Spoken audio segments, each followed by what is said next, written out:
Ladies and gentlemen, life doesn't slow down for your pain. It doesn't ask how you're feeling or whether you're ready. It won't pause for your heartbreak, your disappointment, or your frustration. Life will come at you hard, fast, and without warning. It'll feel like a storm hitting you from all directions. And in that moment, when the wind is howling and the skies go dark, you have a decision to make. Will you let your emotions take the lead, or will you stand firm on what you know to be true? Everyone wants to win. Everyone wants success, legacy, peace, and inner strength. But very few are willing to do the quiet, unseen work it actually takes to build those things. The kind of work that doesn't get likes or applause, the kind that doesn't show up on your resume. That's the inner work. That's the work of discipline, focus, resilience. That's the mind work. Because here's a truth you need to hold on to. You will only rise as high as the strength of your mind. You can only win consistently when your mindset is more powerful than your emotions. Let's talk about what that really means. Let's break it down into something real. 5 truths, 5 keys to unlock the warrior in your mind. You feel angry? That's normal. That's human. But if you let that anger make your decisions, if you quit in the heat of that emotion, you don't just lose the moment. You risk losing your future. I've seen it too many times. People throwing away years of hard work, relationships, opportunities, progress, all over a 5-minute feeling, a single conversation, a glance, a sentence. You ever watch someone storm out of a meeting, slam a door, send a message they can't unsend? And all for what? A bruised ego, a word that hit too deep, a feeling they didn't stop to examine. That's what happens when emotion takes the wheel. When you hand the keys of your life over to a storm that was never meant to drive. But the real tragedy isn't that the feeling came. It's that the mind didn't step in. Your emotions are short-term thinkers. They want comfort, release, relief. They're trying to protect you in the now. But your mind is the long game strategist. It knows your vision. It remembers your goals, your values, your family, your purpose.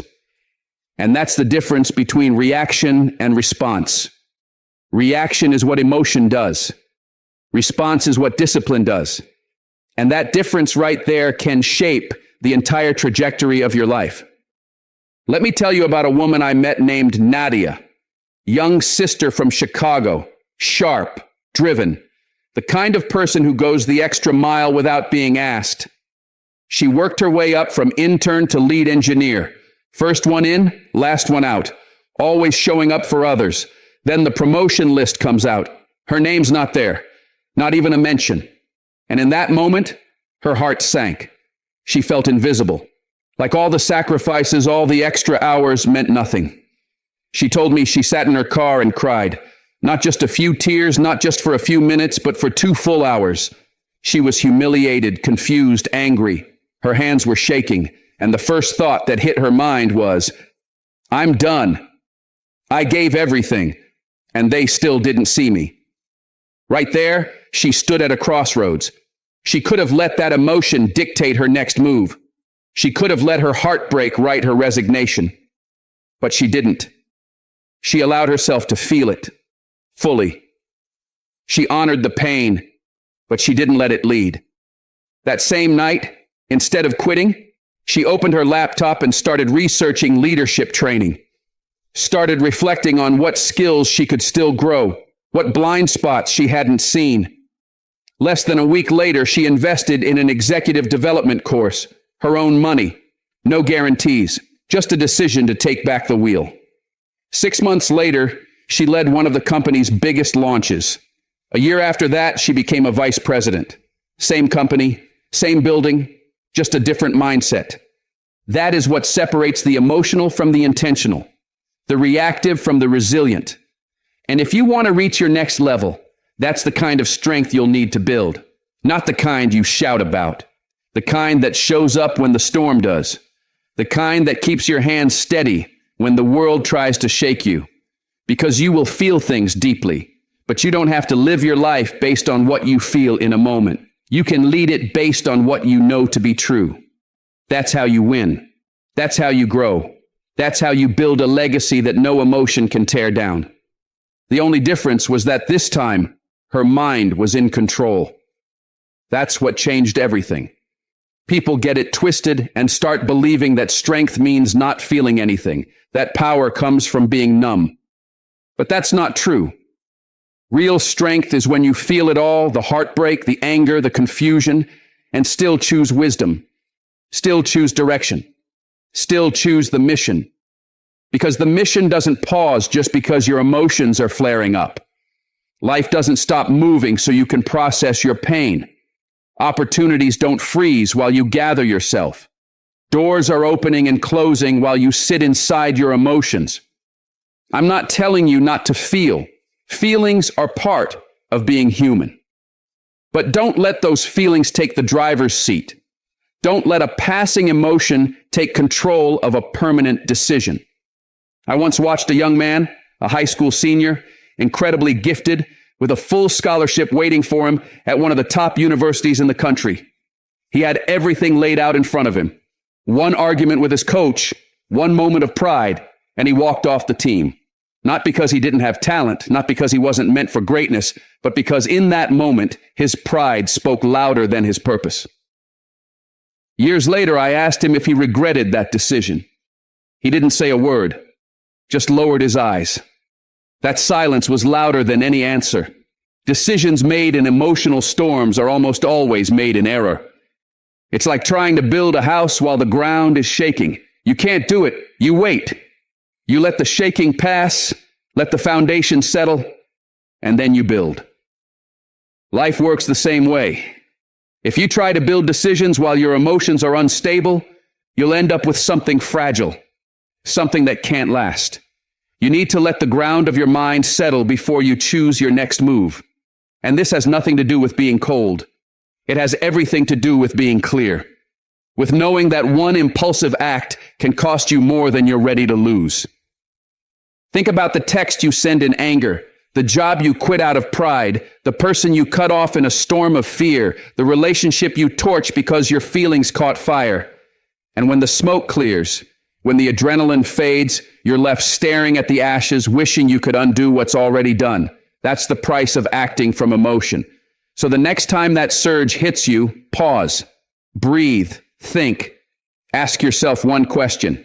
Is this a moment or is this a mission? Because a moment will fade, but a mission, if honored, will carry you forward. Let your mind lead, and your life will follow in the direction of purpose, not pain. And if we're being real, we've all had mornings where we don't want to get up. Days where the weight feels unbearable. You don't want to move, don't want to talk, don't want to face the world. Your mind is foggy, your body feels heavy, and your spirit just wants to hide. That's real. But the ones who rise, the ones who build something lasting, they don't let that feeling win. They do it anyway. That's the difference. Discipline is the bridge between intention and action. Motivation might get you started, but motivation is unreliable. It's weather dependent. It likes comfort. It shows up when things are easy, when energy is high, when the sun's out and the path looks smooth. But discipline shows up when it's hard. Discipline gets out of bed when the comforter begs you to stay. Discipline answers the alarm at 5 a.m. when your body is begging for more sleep. It says, no, we've got work to do. It turns off distractions, cuts the noise, and focuses on what must be done, not what feels good in the moment. And make no mistake, this isn't about becoming cold or mechanical. It's about owning your power. It's about choosing self-respect over temporary relief. It's about understanding that the life you want, the peace you crave, the legacy you dream of, all of it depends on what you do when nobody's watching. Not when the spotlight is on, not when the rewards are immediate, but in the silence, in the grind, in the small, daily choices. That's where strength is built. That's where greatness is formed, not in the moments of applause, but in the moments of repetition. Choosing what moves you forward over what numbs the pain. You think Serena Williams woke up every day excited to train until her body ached? You think she looked forward to the drills, to the pain, to the pressure? No. She chose to respect the process more than she respected her emotions. That's what made her a champion. She didn't win because she felt like it every day. She won because she made habits stronger than her moods, because she honored the mission even when her motivation went missing. That's the difference between people who talk about winning and people who actually win. One group waits to feel right. The other shows up and does what's right, no matter what.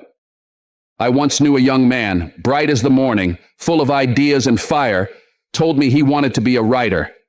Said he had stories inside him that could change the world, move hearts, maybe even shift someone's entire direction in life. I looked him in the eye and said, "Then write." He paused and said, "I'm waiting for inspiration."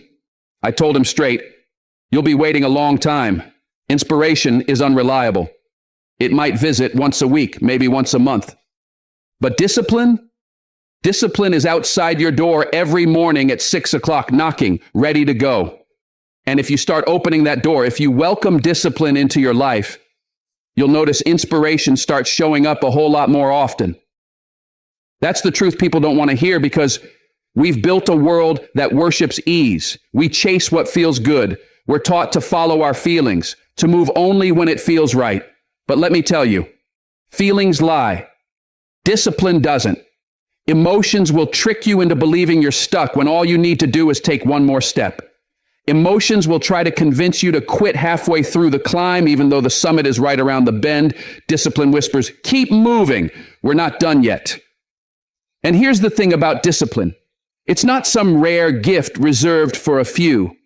It's not something you're born with. It's something you build, like a muscle. You don't start by lifting a mountain. You start by doing one hard thing today, then another tomorrow, then another. And over time, it becomes a part of you, not something you perform, something you are. You're no longer someone who waits to feel ready. You're someone who shows up ready because you've prepared, you've trained, you've earned your consistency. I had a woman come up to me once and say, "I wish I had your discipline." I looked her in the eyes and said, "You don't need mine. You need to stop letting your emotions have the final say, because deep down you already know what needs to be done. The problem is your feelings keep voting against it. And every time you let those feelings win, you silence the strongest part of you, the part that was born to lead, the part that was built to rise, the part that was made to endure. So the next time you don't feel like doing it, whatever it is, stop. Breathe. Remind yourself that every great life, every legacy that matters, was built by someone who did what had to be done, even when it was the last thing they wanted to do. Because success does not belong to the emotional. It belongs to the disciplined. Discipline is your way through the chaos. It's your anchor in the storm. It's the voice inside that says, "I don't feel like it, but I'm doing it anyway." You can have all the talent in the world. You can be the most intelligent person in the room. You can ace every test, memorize every statistic, quote every book. But if you can't manage yourself, if you can't manage your words, your reactions, your ego, then all that intelligence becomes noise, just noise. Because while intelligence might open the door, emotional intelligence is what keeps you in the room. That's the part people don't always understand. You don't rise because you know the most. You rise because you know yourself the best. You've mastered your emotions. You've trained yourself to respond instead of react. I can't tell you how many brilliant minds I've seen passed over. Not because they weren't smart, not because they didn't have the qualifications, but because they couldn't control their tempers. Because every disagreement turned into a battle. Because every bit of feedback became a personal attack. Because they couldn't read the room, couldn't feel the energy, couldn't pause long enough to listen. And instead of learning from it, they blamed everyone else, talked about how unfair the system was, how no one understood them. But the truth was simple. They were geniuses with no grip on their emotions. And that's dangerous. That's like handing a toddler the keys to a race car. The potential is there, but so is the wreckage if they don't learn control. Emotional intelligence is quiet strength. It's the kind of power that doesn't need to raise its voice. It shows up when the pressure's high, when the stakes are real, when the crowd is watching, and it keeps you centered. It's the deep breath you take when all you want to do is lash out. It's the silence you choose when someone tries to pull you into the mud. It's knowing how to hold your ground without making noise. That's not weakness. That's mastery. You ever been around someone who just felt grounded? Someone who didn't have to prove anything, didn't react to every jab, didn't need the last word. They just sat there calm, fully present, listening. And when they finally spoke, everyone paid attention. Not because they were the loudest, but because their presence carried weight. That calm you felt, that stillness in their energy, that wasn't luck. That was earned. That came from knowing who they are, from learning to anchor themselves in something deeper than ego. They didn't let the chaos around them decide the peace within them. And that's the goal. You want to be great? You want to build something that lasts? Then don't chase feelings. Build discipline. Master your emotions. Respect the process. And become the kind of person who shows up no matter what. Because when discipline leads, life follows every time. Let me slow this down and break it open, because this part matters. Emotional intelligence isn't about suppressing emotions or pretending you don't feel. It's about knowing the difference between what belongs to you and what doesn't. You walk into work and someone throws you an attitude. They're short with you, cold, maybe even rude. Your first instinct might be to snap back, to match their energy, to defend yourself. But emotional intelligence reminds you it's not about you. That attitude they're carrying, that energy they're projecting, it's theirs. Maybe they had a rough morning. Maybe something's going on at home.